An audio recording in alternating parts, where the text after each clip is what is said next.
अस्सलाम वालेकुम। Talent news की स्क्रीन से मैं हूं गुल नौखेज़ अख्तर। प्रोग्राम है एक बार मुस्कुरा दो, टेक इट इजी।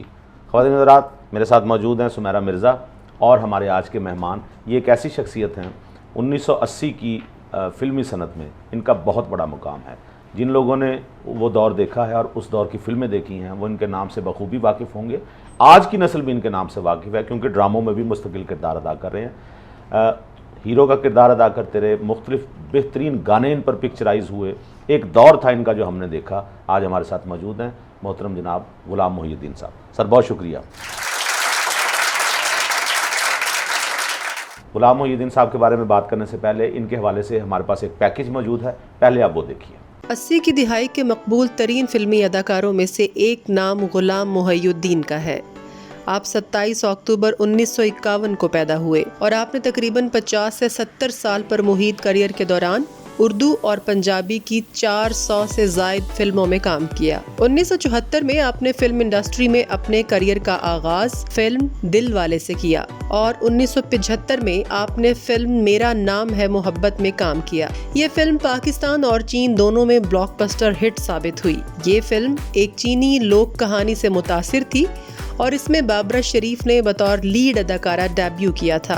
फिल्म के अलावा आप ड्रामा इंडस्ट्री में भी बेशुमार काम कर चुके हैं। आपको पूरे करियर के दौरान बेशुमार अवार्ड से नवाजा गया, जिनमें मुताद्दिद निगार अवार्ड्स, लक्स स्टाइल अवार्ड्स और प्राइड ऑफ परफॉर्मेंस अवार्ड शामिल हैं, जो उन्हें 2020 में सदर पाकिस्तान ने पेश किया।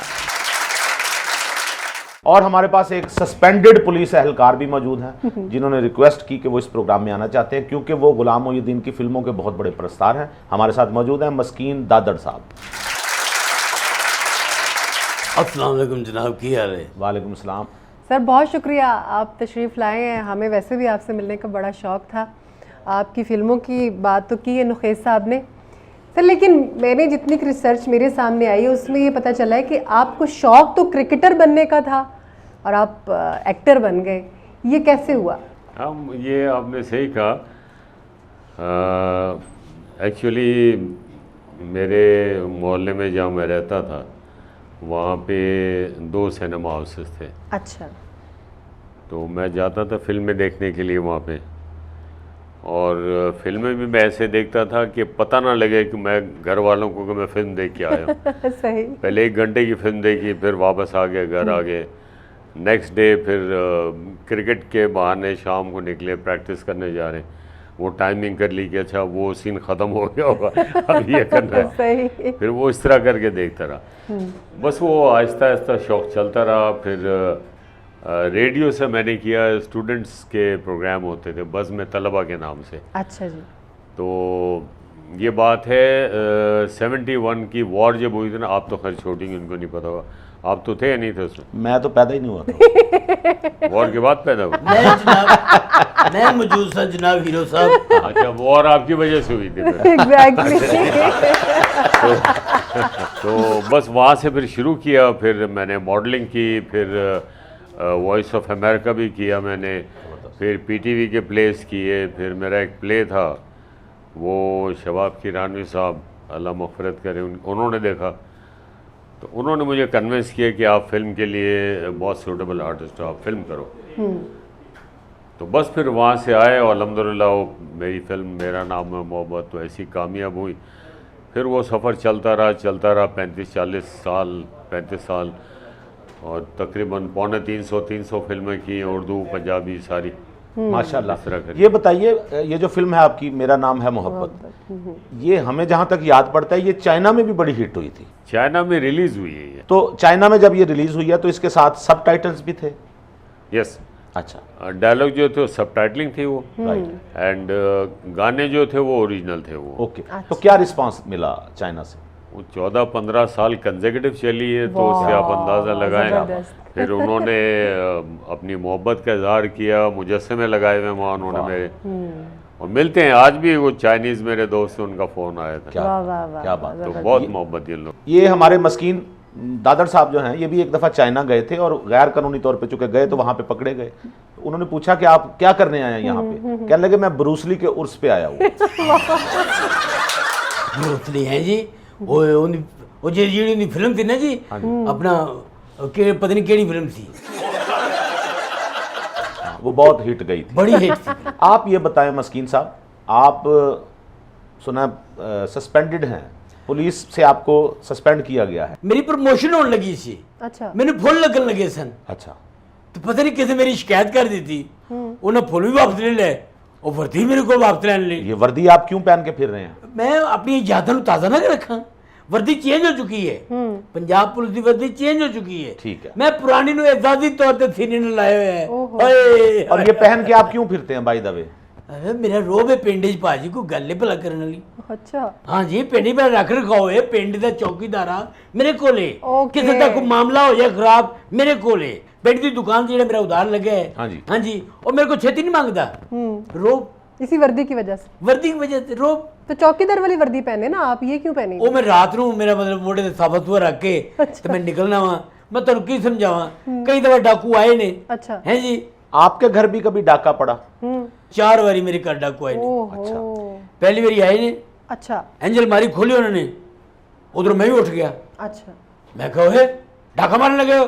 डाकू कहते तेरे घरों जो मिलिया वो तेनू ही दे के जावांगे। 2 महीने बाद डाकू फिर आए ने। अच्छा मैं सुता होया था, डाकू आए ने, उन्हें मैंने उठाया, मैंने कहते कुंडी ला ले ਅਸੀਂ जा रहे हैं। सही किया, बड़ी कुछ गल है। मिला ही नहीं होगा ना? जाहिर जिम्मेदार अच्छा, यानी 2 दफा आए आपके घर डाका? नहीं जनाब 3 वारी आए ने। अल्लाह अच्छा। अच्छा ਤੀਜੀ ਵਾਰੀ ਜਦੋਂ ਆਏ ਨੇ ਉਹਨਾਂ ਆਂਦੇ ਠੁੱਡਾ ਮਾਰ ਕੇ ਬੂਹਾ ਖੋਲਿਆ, ਮੈਂ ਸੁੱਤਾ ਪਿਆ ਸਾਂ, अच्छा ਗੂੜੀ ਨੀਂਦਰ। ਉਹਨਾਂ ਜਨਾਬ ਉਠਾਇਆ ਮੈਨੂੰ, ਉਹ ਮਾਰਿਆ ਮੈਨੂੰ, ਕਦੇ ਇੱਧਰ ਮਾਰ ਕਦੇ ਉੱਧਰ ਮਾਰ। ਮੈਂ ਕਹਾਂ ਮਾਰਨ ਦੀ ਵਜ੍ਹਾ ਦੱਸੋ, ਕਿਉਂ ਮਾਰਦੇ ਪਏ ਜੇ? हाँ हाँ ਕਹਿੰਦਾ ਓਏ ਕੋਈ ਕੰਮ ਹੀ ਕਰਿਆ ਕਰ। बिल्कुल सही कहा, उन्हें जब घर में से कुछ मिला नहीं था, बाय द वे उनका दूसरी दफा ही नहीं आना बनता था। बिल्कुल ਦੇਖੋ ਮੈਂ ਕਦੀ ਪੁਲਿਸ ਦਾ ਮੁਲਾਜ਼ਮ ਰਿਹਾ ਵਾਂ, ਮੈਂ ਘਰ ਕਿਵੇਂ ਜੋੜ ਸਕਣਾ ਵਾਂ? सही कह रहे हैं। गुलाम मोहिउद्दीन साहब, खुद कौन सा आपको रोल पसंद रहा है, रोमांटिक या विलनिश? मुझे एक्शन फिल्म पसंद है। एक्शन रोल आपको ज्यादा पसंद है? मैंने बहुत की एक्शन मूवीज़ बहुत की है मैंने। वेस्टर्न स्टाइल की जो थे ना, कॉबा स्टाइल की, वो मेरे आने के बाद ही शुरू हुई हैं बिल्कुल वो मैंने बहुत की है। और फिर सिखों के कैरेक्टर मैंने बहुत किए हैं, मुट्ठी भर चावल, जीवा, सखी बादशाह और सन ऑफ पाकिस्तान, इस तरह काफ़ी फिल्में की हैं। और जनाब जिद फिल्म में आपका क्या करैक्टर था? हाँ, जिद जिद वो भी बड़ा डिफरेंट कैरेक्टर था। मुझे वैरायटी बहुत मिली अल्हम्दुलिल्लाह। आपने मस्कीन साहब देखी हुई है इनकी फिल्में? बहुत फिल्में जनाब, अमानत इन्हों की फिल्म वेखी जनाब, रंगीला साहब ने इन्होंने हीरो लिया, मैं बेईमाना पुल ते नहीं गई यादां मेरियां की इन्होंने वो गाना जनाब इन्हों दे दी, मैं 3 रुपए की टिकट लैके फिल्म वेखी इन्हों दी। अच्छा, आप इनके फिर फैन है ना? बहुत ज्यादा। तो हम सब इनके फैन हैं। गुलाम मोहिउद्दीन साहब, जो फिल्में बनती थी उसमें एक्शन डालना ज़रा मसला होता था, जो आजकल जो जदीद तकनीक आ गई है उसकी निस्बत उस दौर में ज़रा एक्शन मुश्किल था। मैं समझता हूँ कि आज जो टेक्नोलॉजी आई है ना, ये 2 नंबर काम को हम 1 नंबर के रूप में दिखाते हैं। उस ज़माने में 1 नंबर काम होता तो स्क्रीन पे भी 1 नंबर होता। यानी असली मुक्का मारते थे उस दौर में? नहीं, असली नहीं होता था वो, लेकिन आजकल तो ग्राफिक्स का काम है ना, सारा काम ग्राफिक्स पे होता है। वो लोगों को बहुत अच्छा लगता है कि जैसे ओरिजिनल हुआ है, लेकिन उस दौर में ओरिजिनल ही होता था सारा कुछ। मतलब मुक्का तो खैर कोई भी नहीं मारता, लेकिन उसका जो इफेक्ट आता है स्क्रीन पे वो यही होता है कि जैसे ओरिजिनल है सारा। अब ये हाथ है ना, जैसे यहाँ से हाथ जाएगा, देखें जी जी अब मेरा हाथ जो है वो मेरे हाथ को टच नहीं करेगा, जी। आपको नहीं पता लगेगा कि ये टेक्निक है, इसको सीखना पड़ता है। बिल्कुल जी, साहब सही कह रहे ने। उस दौर च हर काम 1 नंबर हो रहा थी, खास तौर पे फिल्म वाला जिहड़ा साडे एक्टर सन नहीं, सावन साहब पहलवान आदमी सन, उन्होंने फाइट हो रही दादा अदीब नाल, अदीब साहब जिहड़े सन, जी जी उन्होंने सच्ची मुझे कुछ मार के उन्होंने दंद भन दिता, सावन साहब ने। इसका मतलब ऐसा ही होना चाहिए था। तो आपने नहीं किसी ऐसी फिल्म में काम किया? मैं की मतलब मैं मेरे भी कोई दंद भन देता नहीं, वो तो खैर काम दी नोयत है वे, काम में जान पा देंगे सन। गुलाम मोहिउद्दीन साहब, ये बताइए, हमारी फिल्म इंडस्ट्री बड़ा उरूज था लाहौर में, फिर अब ये कराची में चला गया सारा काम, तो यहाँ का काम क्यों बंद हुआ? यहाँ देखें, जो मैं ज़ाती तौर पे समझता हूँ ना, उसमें 2-3 हुई हैं बातें। देखिए, फिल्म के हवाले से पंजाब सबसे बड़ा सूबा है, वैसे भी बड़ा सूबा है पंजाब पाकिस्तान का। यहाँ 90% सिनेमा से टूट गया। लोग ज़्यादा बिजनेस माइंडेड हो गए, कमर्शियल माइंडेड, उन्होंने सिनेमा हाउस डिमोलिश किए। एक साइड से फिल्मों का मेयार ख़राब होता रहा। उसकी वजह ये थी कि जो अच्छे मेकर्स थे वो बड़ी तेज़ी से अल्लाह को प्यारे हो गए। डायरेक्टर्स, राइटर्स, प्रोड्यूसर्स, शायर, म्यूज़िक कंपोजर्स, यू नो, तो कैमरामैन है, स्टंट डायरेक्टर हैं, एक्शन डायरेक्टर हैं, ये सारे लोग इंतकाल कर गए। फिल्मों का मेयार ख़राब होता गया। तो हमारे पास हर जगह एक चोर दरवाज़ा तो मौजूद होता है ना, वो मेन दरवाज़ा बंद हुआ, चोर दरवाज़ा खुल गया, वो 2 नंबर लोग आ गए। उनकी सरपरस्ती होती रही बाज़ाब्ता उनकी फिल्में सेंसर करवाने के लिए, वाहियात फिल्में, गैर मेयारी फिल्में जिनको कहना चाहिए, वो फिल्में बनने लगी। बहरहाल सारे काम एक साथ ही हुए, ये with in the period of 15 to 20 years, जिसमें एक साइड से सिनेमा हाउस टूटते रहे, दूसरी साइड से लोग इंतकाल करते रहे, तीसरी साइड से गैर मेयारी वाहियात फिल्मों की सरपरस्ती होती रही, और इस तरह सारा निज़ाम वो एक चेन चलती रही जो एंड में आके हमारी तबाही और बर्बादी फिल्म इंडस्ट्री की उसमें खत्म हुई चेन। गुलाम मोहिउद्दीन साहब, आप बेसिकली उर्दू स्पीकिंग हैं, लेकिन आपकी पंजाबी भी हमने सुनी फिल्मों में, आपने पंजाबी फिल्में में की, तो ये पंजाबी सीखी है आपने या आ गई पंजाब में रहते हुए? नहीं, मुझे आती थी, मेरी आधी फैमिली पंजाबी, मेरी वाइफ पंजाबी है। अच्छा, इसीलिए। और मेरे दोस्तों को जो सर्कल था कराची में, तकरीबन 12-14, जब ज़ाहिर हम लड़के होते थे, स्टूडेंट लाइफ थी, तो उसमें 5-6 दोस्त मेरे बहुत अच्छे दोस्त थे, वो मेरे सारे पंजाबी थे। अच्छा, आपकी वाइफ चूँकि पंजाबी हैं जी, तो आपको पंजाबी आ गई, तो उनको नहीं, भी उनका आपकी कोई कमाल नहीं है, मेरा अपना कमाल है। बिल्कुल आपका कमाल है, लेकिन आपकी वजह से उनको भी उर्दू आ गई, या मतलब चूंकि वो ज्यादा बोलती थी? नहीं, उनका तो ब्रॉटअप ही कराची में हुआ ना। अच्छा, ठीक है। हाँ, वो शुरू से इतनी सीधी 4-5 साल की तो कराची। गैर मुल्क की भी आपने सफ़र किए, वहाँ पे भी शूटिंग्स हुई आपकी? बहुत सफ़र किया, तकरीबन 30-35 मुल्कों में गया हूँ मैं। जॉइंट वेंचर्स बहुत किए हैं, पाकिस्तान श्रीलंका की फिल्में थी वो मैंने की हैं, पाकिस्तान थाईलैंड का, उसमें थाईलैंड की मेरे साथ हीरोइन थी, एंड पाकिस्तान रशिया, उसमें रशियन लड़की मेरे साथ हीरोइन थी। वाह। पाकिस्तान बांग्लादेश, उसमें बांग्लादेश की लड़की मेरे साथ हीरोइन थी। रोकड़ी फिल्म थी जिन्हें तुसी अपना ही फेरा इंज करके पढ़िया हुआ थी। हाँ, वो लग रही है दोबारा सरकट इंसान, अच्छा, वो एक साइंस फिक्शन फिल्म है। हॉरर थी या साइंस फिक्शन थी? मेरा ख्याल है horror horror and science fiction. अच्छा, वो दोबारा, यानी वही फिल्म दोबारा लग रही है? हाँ, वो दोबारा लग रही है, लेटेस्ट टेक्नोलॉजी, अच्छा। पूरा डिजिटल साउंड सिस्टम उसका है, ग्राफिक्स वगैरह ये करके ना जबरदस्त, उसको उन्होंने रिप्रोड्यूस किया, समझ। बहुत ज़बरदस्त। ओके साहब, गैर मुल्की दौरे की बात आप कर रहे थे, तो इस हवाले से मेरे पास एक सियासी खबर भी है। पीटीआई के जो रहनुमा हैं, क्योंकि पीटीआई चेयरमैन तो आपको पता है इस वक्त कहाँ पर है, लेकिन जो बाकी रहनुमा हैं जिनके हाथों में अब भाग दौड़ है पीटीआई की, उन्होंने गैर मुल्की जो सफ़ीर है हमारे, उनसे उन्होंने मुलाकात की और चेयरमैन पीटीआई के लिए उनसे मदद तलब की है। उन्होंने मदद, पैसे नहीं, पैसे तो नहीं तलब करेंगे, ये कोई नून लीग की नहीं गवर्नमेंट, लेंदे रहंदे सन, उनको और गल क्या मंगी। ये कोई नून लीग की गवर्नमेंट थोड़ी है। नुकैस साहब, उन्होंने रिहाई के लिए मदद की मांगी। अच्छा, वो रिहाई का मतलब क्या, कि रिहा करके फिर यहाँ बाहर निकाल के फिर बाहर भेज दिया जाए? लगता तो यही है कि वो बाहर जाना चाह रहे हैं, अब यहाँ से तो बाहर तो जा सकते थे, वो पहले भी जा सकते थे। हाँ बिल्कुल, इस दफ़ा क्यों ज़रूरत ये पेश आई बाहर जाने की? मुझे लगता है कि उनको लगता है कि अब यही रास्ता बाकी बचा है। वो मुझे इससे बात याद आ गई, लतीफ़ा है कि बादशाह ने सज़ा दी ना, जो दरबार लगा और बादशाह सलामत ने सबको सज़ा सुनाई कि ये एक शख्स है, इसने फ़लाँ जुर्म किया है, इसको इसकी गर्दन उड़ा दी जाए। जी जी।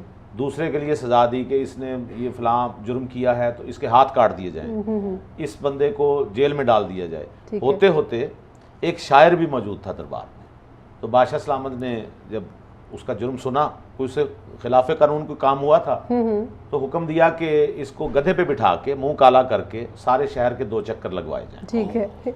शायर साहब ने जब ये सुना तो उन्होंने कहा, ज़िल्ले इलाही 1 मिनट, मैं आपसे कुछ कहना चाहता हूँ। उन्होंने कहा जी। तो शायर साहब कहने लगे, जी मैंने तो सारी ज़िंदगी इज्जत कमाई है, मैं शेर कहता हूँ, मेरा दुनिया में नाम है, इज्जत मुकाम है, ये ज़िल्लत मुझसे बर्दाश्त नहीं होगी कि मुझे गधे पे बिठा के मुंह काला करके और शहर का चक्कर लगवाया जाए। सही। आप ऐसा करें, मुझे मेरी गर्दन उड़वा दें। अच्छा। मुझे ये सजा कबूल है। वाह। तो बादशाह सलामत ने कहा, भाई आपको सोचने के लिए कुछ टाइम दिया जाता है, आप सोच लें पहले जो आप कह रहे हैं, फिर यही सजा मिलेगी। इतनी देर में उन्होंने कहा जल्लाद से कि बाकी सजाओं पे अमल शुरू कराओ। तो जल्लाद ने पहले शख्स की तलवार निकाली अपनी और पहले शख्स की गर्दन उड़ा दी। अब शायर साहब ने देखा कि यूं गर्दन कटती है। सही है। आहिस्ता से चुपके से वो आए हैं जल्लाद के पास और उसे कहने लगे, मेरी निशानी याद रखना, ये मेरी गर्दन पे तिल है, आपने मुझे गधे पे बिठा के मुंह काला करके सारे शहर की चक्कर सैर करवानी लगवाने, है। वाह वाह। बाज़ औक़ात जब आपको पता नहीं होता कि सज़ा होती क्या है, बिल्कुल तो आपको ये लगता है कोई नहीं, मैं भुगत लूंगा। ये आपको जो गलियों में नजर आते हैं लड़के, ये समझते हैं हम मोटरसाइकिल चला लेंगे, वन व्हीलिंग कर लेंगे, जी जी। हम ये जुर्म कर लेंगे, कुछ नहीं होगा। लेकिन जब सजा का पता चलता है उस वक्त इरादा बदल जाता है, उस वक्त लगता है हम भुगत लेंगे। यानी आपको ये शायद लगता मेरा है, ख्याल है, आपको शायद लगता है कि उन्हें अब जेल का एनवायरनमेंट और वहाँ पे होने वाली जो भी तंगी है, जी। उसके बाद उनको ये एहसास में हुआ है देखें, कि बाहर जाना ही बेहतर ऑप्शन तंगी है। तो है जेल में, तंगी तो है, जेल कोई सहूलियात का नाम तो नहीं। नहीं है। इसी तरह आप समझ लें बाकी लीडर्स भी जो पहले देखें जरा, पिछले भी जो गए हैं ना, वो उनको इसका मतलब है कि वो फिर ठीक किया, उन्होंने बाहर चले गए। जान बचाई उन्होंने अपनी। हाँ अभी तक तो हम ये सुनते गए हैं ना कि बाहर नहीं जाना चाहिए, जी जी। लेकिन कल कलां को कोई ऐसा मामला हो जाता है कि ये भी बाहर चले जाते हैं, तो फिर हम क्या कहेंगे कि वो ठीक गए, वो ठीक है। या ये गलत गए, या वो गलत गए, या ये सही तो गए। मुझे नहीं ਉਹ लगता। ਜਨਾਬ ਮੱਝਾਂ ਮੱਝਾਂ ਦੀਆਂ ਭੈਣਾਂ ਨੇ, ਸਾਰੇ ਇੱਕੋ ਜਿਹੇ ਨੇ। ਆਪਣੀ ਗੱਲ ਕਰੀਏ, ਗੁੱਲੂ ਸਾਹਿਬ बैठे ओके, ने, अच्छा आपने इनकी फिल्में देखी, बहुत ज्यादा तो जनाब। आपसे आपने इनके गाने भी सुने होंगे जिन पे पिक्चराइज वो हुए। आखिरी जंग में फिल्म देखी है। अच्छा, वो आखिरी की सी लगता थी पहली ही जंग है, ਇਹੋ जी जंग हुई है। आपसे इन पे फिल्माया हुआ कोई गीत सुन लें, वो क्यों नहीं जनाब सुनाए? कौन सा सुनाएंगे? नहीं, आपने सुनाना है। मैं सुनाऊंगा। मुझे तो ये एक फिल्म बड़ी पसंद है, वो जो बाबरा शरीफ जी के साथ इन्होंने की है, हाँ, मेरा नाम है मोहब्बत, उसका गाना सुना दे। वाह वाह, आपके चेहरे पे जो कौन- रौनक उस- आई है नुखैर साहब, लगता है क्या इन्होंने बात है? मोहब्बत की है। मेरा मतलब है मोहब्बत बड़ा मुश्किल काम है जी। ਉਹ ਘਰ ਨਹੀਂ ਰਹਿਣ ਦਿੰਦਾ, ਜੰਗਲਾਂ ਹੀ ਲੈ ਜਾਂਦਾ ਹੈ, ਬਿਸ ਕਰਾ ਦਿੰਦਾ है। वो शायर ने कहा था, कभी इश्क करो और फिर देखो, इस आग में जलते रहने से आहा। कभी दिल पर आंच नहीं आती, आहा। कभी रंग खराब नहीं। नहीं होता। वाह आपने मोहब्बत असल में की ही नहीं, मैं जो आपने की उसे मोहब्बत का नाम दे रहे हैं। मोहब्बत की होती तो आप आज ये बात ना कर रहे ना होते। कर लेकिन मेरा नाम मोहब्बत फिल्म का गीत सुनना चाहेंगे, कौन सा गाना सुनाएंगे उसका? तुझे प्यार करते करते मेरी उम्र वाह, बीत। वाह। तुझे प्यार करते करते मेरी उम्र बीत जाए। तो मेरा ये तस्लीम फाजली साहब का लिखा हुआ गाना है, जी जी। मेहदी हसन साहब की आवाज़ है, एम अशरफ साहब की मौसीकी है, और गुलाम मोहिउद्दीन साहब और बाबरा शरीफ पर ये ख्वातीन और रात गाना फिल्माया गया था। तुझे प्यार करते करते मेरी उम्र बीत जाए। जी। जी। तुझे प्यार करते करते मेरी उम्र बीत जाए,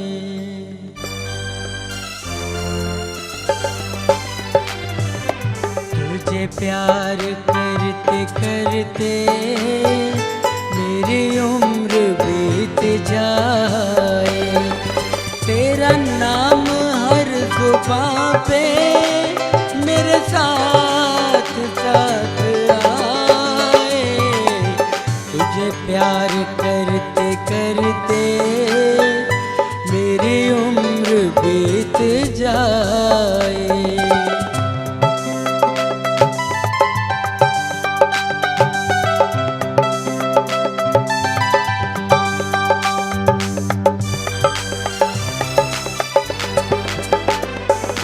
तू कहे तो बन के काजल तेरी आँख में समाऊं, तू कहे तो बन के काजल तेरी आँख में समाऊं, तू कहे तो जिंदगी भर यही गीत गुनगुनाऊं, उस साज को मैं छेड़ूं तेरे दिल को जो लुभाए, तुझे प्यार करते करते मेरी उम्र बीत जाए, तुझे प्यार करते करते मेरी उम्र बीत जाए।